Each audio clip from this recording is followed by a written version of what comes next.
Okay, let's dive right into this.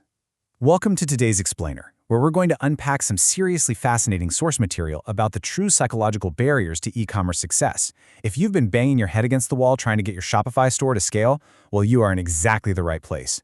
We're not talking about some trendy software hack or a generic checklist today. No, we're uncovering a fundamental psychological shift that literally separates the stores blowing up right now from the ones that just quietly disappear. So, let's start with a number. $0. Yep, it's a painful reality, and honestly, it might feel a little too familiar right now. You spend weeks, maybe even months, meticulously building your Shopify store.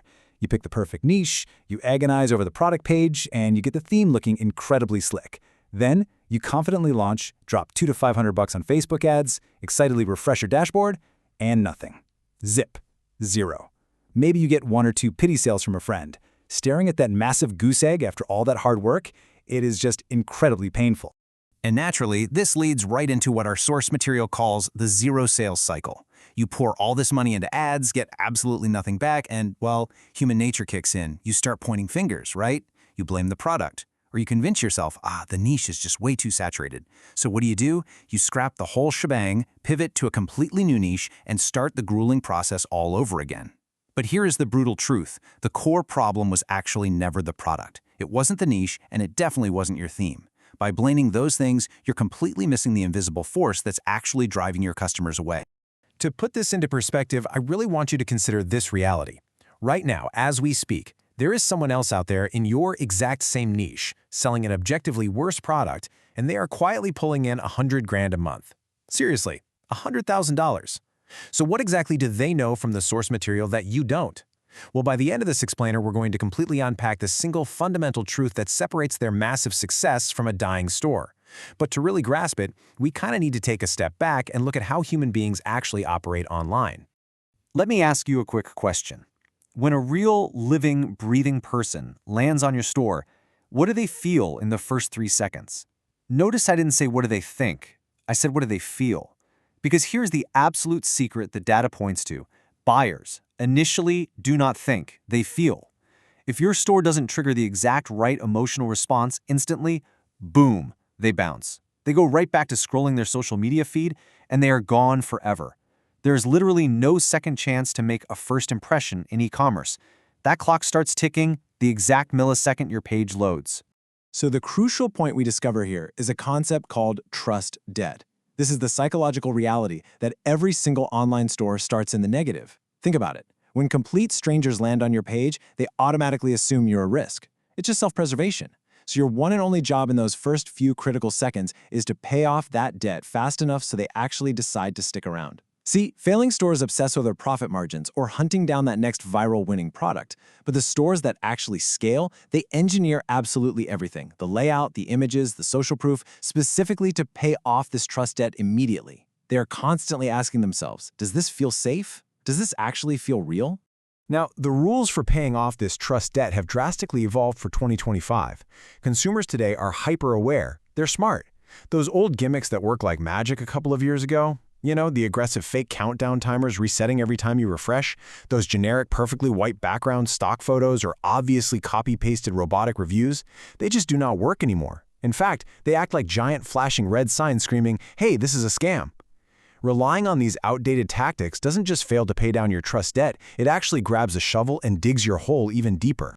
Okay, so let's say you actually get past that initial 3-second trust barrier. Now you have to sell. But a massive mistake highlighted across our sources is that people sell features, not outcomes. Let's look at the difference. A $0 store writes stuff like high-quality material, fast shipping, 30-day returns. I mean, wow, that is incredibly boring, right? The buyer honestly does not care about your material. On the flip side, a $100,000 store focuses entirely on outcomes. They talk about how the customer will feel, the specific annoying problem being solved, and who they become after buying. It's like the old saying goes, people don't buy mattresses, they buy good night's sleep. They don't buy high-quality material, they buy the absolute confidence of wearing it. There's a quote from the source material that just hits the nail on the head here. It says, "The copy doesn't describe the product, it describes the transformation." The author notes that after consulting with dozens of e-commerce stores, some making absolute zero, others completely stuck at $10,000 a month, there is a very clear pattern.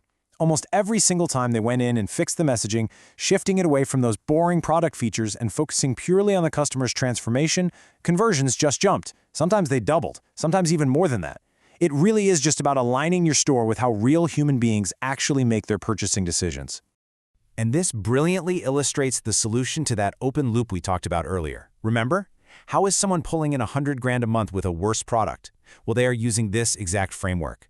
The source outlines 3 non-negotiable steps. Every single high-converting store relies on this specific architecture: immediate trust signals, outcome-based copy, and a frictionless path. Mastering these 3 pillars completely neutralizes that trust that we talked about and basically clears the runway for massive scaling. Let's break these down one by one, shall we? All right, step 1 is deploying immediate trust signals. If you want to pay off that debt in 3 seconds flat, you have got to be relentlessly authentic. I'm talking real, candid photos, skip the sterile studio shots. Feature actual reviews attached to real human names, and crucially, you need to craft a brand story that feels deeply human, not corporate and stiff. It has to feel like real, passionate people are sitting behind the screen. Because when a store feels genuinely human, the buyer's guard just drops, and boom, that trust debt is instantly paid off. So once they trust you enough to actually stay on the page, we move right into step 2, outcome-based copy. You need to ask yourself from the buyer's perspective, what does my life actually look like after I buy this? Honestly, I challenge you to go read your own product page right after this explainer. Does every single line of text answer that exact question for your buyer? If your page is just rambling on about dimensions or shipping times or fabric blends, you are losing them. Your copy must vividly paint a picture of their transformed, better life after they click buy. And if it doesn't do that, you need to rewrite it immediately. Scratch the features, sell the feeling. Finally, we arrive at step 3, a frictionless path. This is where so many store owners accidentally shoot themselves in the foot, right at the finish line. Think about it. You've earned their trust. You've successfully sold them on the transformation, and then you just accidentally create a bunch of confusion. You bombard them with pop-ups. You offer weird, confusing product variations. Your Add to Cart button completely blends into the background color. Or, absolutely worst of all, your page load times are sluggish. Any friction at all completely destroys that path from the landing page to the checkout. The faster and cleaner you make that path, the more money you make. It's that simple. Remove all the hurdles. Now, understanding this psychology is one thing, right? But actually implementing it on your specific store, that can be a whole different challenge. Thankfully, the Source offers a pretty fantastic opportunity here. A completely free, no-pressure personal store review to tell you exactly what is killing your conversions and, more importantly, what you need to fix first. You can find a link in the description for that. Also, definitely make sure to join us for our next explainer, where we're going to break down the exact ad strategies these $100,000 stores use to scale up without just burning through their entire budget. I really want to leave you with this powerful summarizing thought directly from our source material today. Most stores fail, not because the market is too competitive. They fail because the fundamentals are broken. Now you know. Go fix it. I mean, it's actually incredibly empowering when you realize that your lack of sales isn't some permanent life sentence. It's just a broken fundamental, and you now have the exact tools to repair it. So my final question to you is this. Now that you know all about trust debt, what is the very first thing you're going to change on your store today to prove to your next visitor that you are actually worth their trust? Think about it, get to work, and I will see you in the next explainer.